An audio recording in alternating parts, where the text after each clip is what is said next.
bring bigger chillers now for your technology. And we did actually. So thank you once again for your attention to my presentation. Actually, my presentation is divided into three main parts. In the first part, I'll talk a little bit about the digital transformation, even from any one background. It's a very interesting topic, and that's why we are all here actually today. The second part will be about the energy efficiency and carbon footprint for the data centers. And in the third part, we will talk in more details about the data center cooling. But let me first have a quick introduction about Daikin air conditioning. As most of you know, Daikin is one of the leading HVAC manufacturers in the world.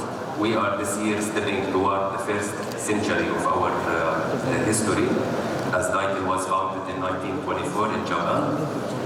We are also operating in all of the world, actually. That gives us also very vast experience, and we have all the products to serve any area and any project. We are also a comprehensive manufacturer. That means that we can manufacture not only the equipment and not only doing the research and development to keep this equipment going with the recent or the new challenges, but we are also manufacturing the components of the air conditioning equipment, like for example the refrigerant and some critical parts like the compressors as well. In the bottom of the screen, you can also see very famous brands who are also active either in the HVAC or in the refrigeration world. These are some the acquisitions that have been made by Daikin. So Daikin acquired very big names in the air conditioning and refrigeration world, like for example Microwave, the former US manufacturer who is now under the umbrella of Daikin. Other names also like American Air Filters, which is providing the air quality products and air filters for different applications, as well as Goodman, and other brands which are also very famous and active in the refrigeration world. As of now, Daikin has more than 96,000 employees around the world, and we have more than 115 production bases. We have also some local production bases here in Saudi Arabia. We are producing airside products and air filters as well. So this is a very quick introduction about Daikin.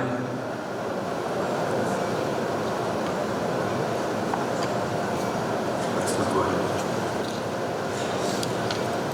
It's okay. So that before we jump into the first topic about the digital transformation. It's actually very interesting to see how the world is transforming. So for most of us who witnessed some parts of this transformation, which is very quick transformation, maybe other people in this room also cannot really imagine how the world was before this big and quick transformation. So we can see that in 1970 only the first PC was available for the personal use. Also in the 80s we have only 100% of the data as digital format. So only 1% at that time, while in the 80s we have also the first mobile phones in the world. In the 90s, the first public internet was available for the personal use as well. And very quickly, 2.8 million internet users were also using the internet and the web. Then things expedited very much quickly. So in the new century, we have a very big lead. So 631 users for the internet, 1 billion mobile users, and the first cell phone internet was also available in the 2000s. Then things also became very, very quick, as 70% of the data at 2010s was available as digital format, and 1 billion internet users available, and also the YouTube and the internet video started also to be available. In the 2020s, we are witnessing now the artificial intelligence. We are also witnessing more and more people have, so majority of the people now have trace or presence on the cloud, and most of the ads are digital now, so we can see that we have very long exposure to our screens. The average is 6 hours, 37 minutes per day for the normal or the average person. So most of the ads are also coming in the digital format. So this consistent and rapid growth in the data streaming worldwide, you can see that the data streaming jumped to 400 exabytes in 2022, which is of course demanding for very quick and very big expansion for the data centers and the cloud. So it's not a wonder that we have now many data centers around the world. USA only has more than 5,000 data centers, and the other leading countries of the data centers have also a very big number of the data centers. So now in this part, speaking about the energy efficiency and the carbon footprint. So in the questionnaire for the data center experts and data center managers, the main concern actually for the data center managers and designers was the energy demand and enhancing the energy performance for the data centers. So as you can see, almost 2/3 of the answers were coming to enhance the performance, the energy performance for the data centers. Of course, the data center has a lot of other challenges, but the energy performance were always the first and biggest concern for the data center managers and experts. And this is also not strange if we see that the domestic electricity consumption for the data centers is actually more than entire countries. So now the data centers are consuming around the world and energy in tera, like 200 to 250 tera watt hour, which is more than entire countries and almost the same as the very big countries like the UK, for example.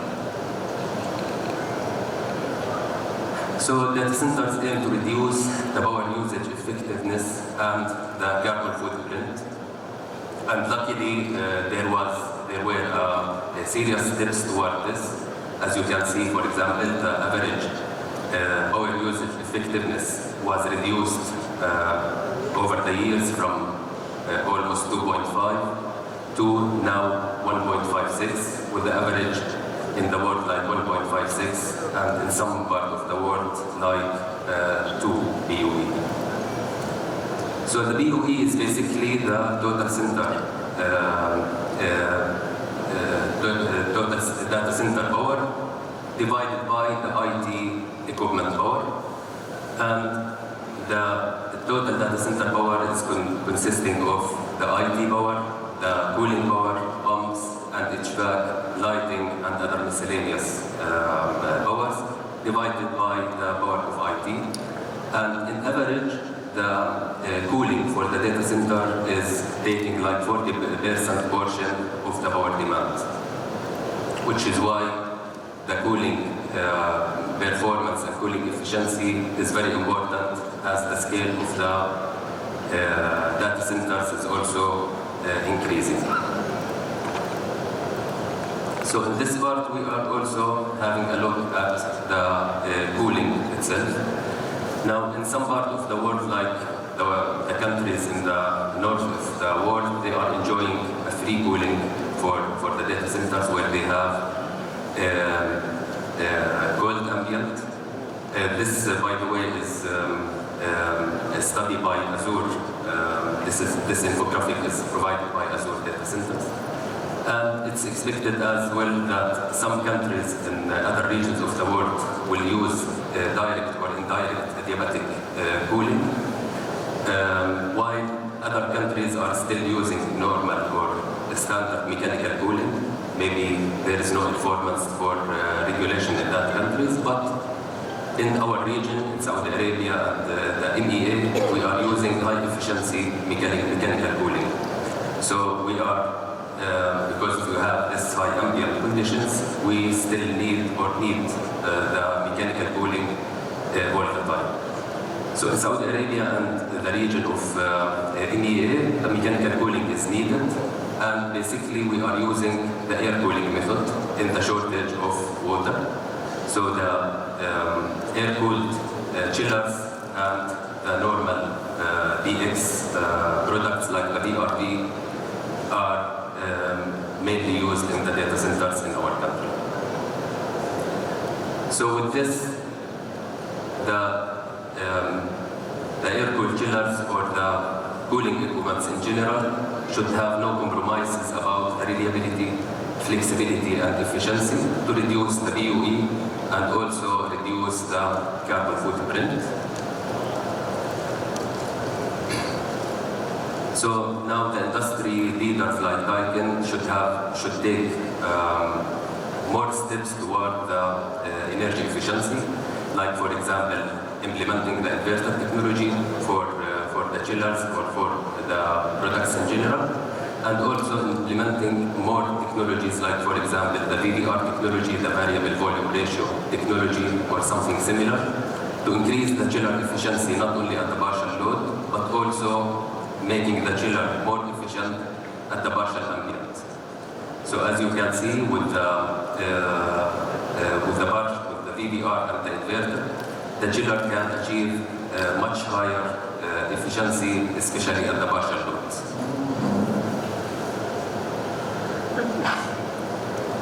Next thing actually is about the control and the control solutions. So now with the data center expansion and requirements, cooling plants or air-cooled chillers plants should have also advanced control solutions that can efficiently manage the chiller itself, but also manage efficiently the plant in general. So the chiller plant managers should be monitoring, reporting, and also optimizing the operation of the chiller plant, while at the same time be easy to integrate with the BMS and provide also the required redundancy. Now also we are stepping toward the artificial intelligence in the iPlant managers, where the iPlant manager can also learn and optimize the performance based on these learnings.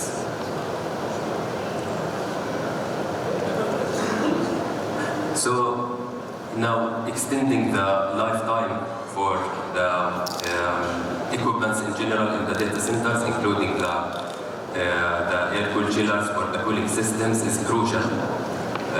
So this can be actually achieved by different ways, including of course the quality of production, but also by using more advanced technology, like for example the refrigerant-cooled inverter, refrigerant-cooled harmonic filters, and weatherproof condenser coating, because in the data centers we are always aiming to increase the reliability and the uptime as well, so we don't need, or we are trying to avoid as much as possible the downtimes in the data center. So the refrigerant-cooled built-in inverters or the built-in refrigerant-cooled harmonic filters can be very helpful in this. And it will also increase the lifetime of the product, which, as you know, will also reduce the carbon footprint. So talking a little bit about the refrigerant-cooled technology, the refrigerant-cooled technology is basically the refrigerant-cooled inverter technology. Is is basically trying to not to be influenced by the environment conditions. So compared to other types of cooling, for example, the air-cooled inverters or the glycol-cooled inverters or etc., you are still linked or influenced by the environment conditions, but the refrigerant-cooled inverter will be cooled by the liquid refrigerant. So as far as the chiller is operating, you are the inverter will be cooled continuously. And also, there is no need for additional components for this technology, the refrigerant-cooled inverter. So you don't need, for example, fans, filters, or pumps in other solutions. And of course, there is no dedicated maintenance necessary for this inverter or for the components that is helping this inverter to stay cooled. And we have also true redundancy using this built-in inverter basically, which is refrigerant cooled. So each compressor will have its inverter, and it will not be linked also with the other inverter or other compressor by any other means like pumps or piping.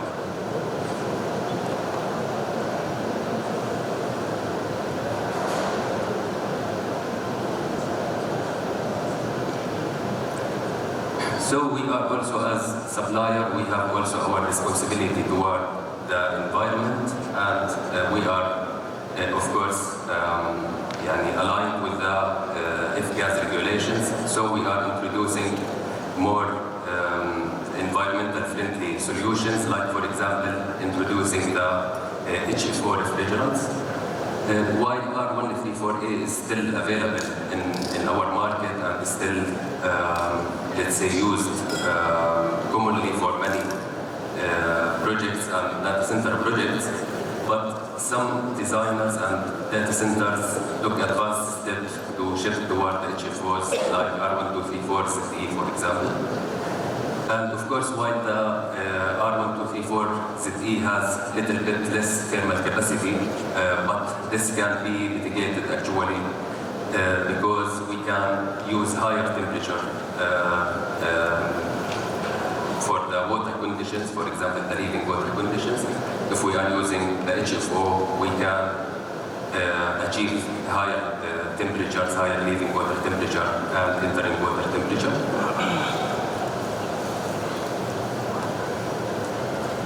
Also, the air-cooled chillers can be more enhanced by using some technologies like, for example, the free cooling and adiabatic cooling. So mechanical cooling is still needed, of course, but these systems can support the mechanical cooling by increasing either the capacity or enhancing the efficiency. But of course, the ROI and applicability of these two options must be carefully and reviewed. So the free cooling is basically an option added to the chiller, which is a heat exchanger or a coil installed before the condenser coil itself. So the water or the chilled water or the glycol will enter to this coil before it goes to the evaporator. And if there is, let's say, the ambient allows that this cooling effect happen, then we will recover or we will use we will cool portion of water by using the ambient. So this is basically how it is working. The chiller at some point, based on the ambient temperature, will start diverting the glycol or the chilled water or a portion of it to the free cooling coil. Then this will be partially or totally be cooled, and then it will be introduced again to the evaporator. So in case we have, for example, low ambient at some conditions, and we can imagine, for example, that total of the water is cooled in the free cooling coil, we will have zero mechanical cooling at that point,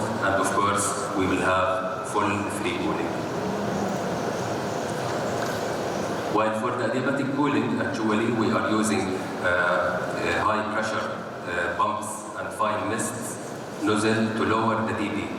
The free cooling is actually working basically based on the dry bulb temperature of the ambient, while the adiabatic is basically working based on the wet bulb temperature of the ambient. So if the wet bulb temperature is low at some point, and the set point for the adiabatic is allowing the system to start working, then we will have the adiabatic effect, and we will introduce colder or less hot air to the condenser. But of course, with this system, we are expecting more, let's say, more components, and of course, this needs proper and high-level coil coating, like the E-coating, for example, to protect the coil from the mist itself, and also from the accumulation of dust or foreign objects. And of course, we need a proper and more frequent maintenance. So let's take a very quick case study about the adiabatic cooling. If we look at these three graphs, the first one is assembling a very hot and humid city. If the adiabatic set point is 30 degrees Celsius, then we are expecting this much of, let's say, operating or adiabatic effect hours for the chiller. While if we go to the third one, which is assembling a very hot and dry city, not a humid city, with the same set point, we are expecting almost, in this study, and I choose to have almost the same operating hours for the adiabatic system.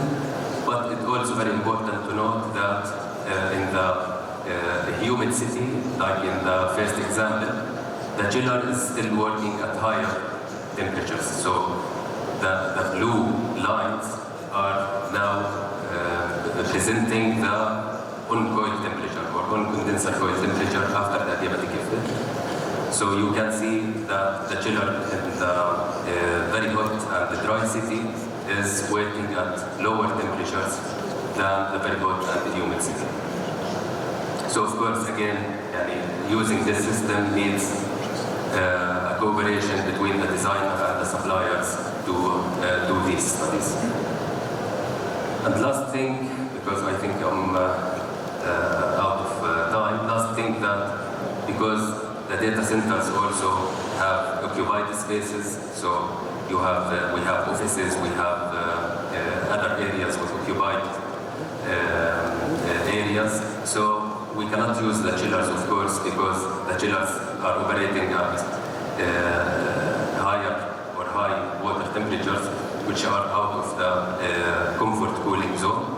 So we can use the VRV system for the offices. We can also use the VRV system to connect with AHUs or connect to DX coil inside chilled water AHUs to provide redundancy.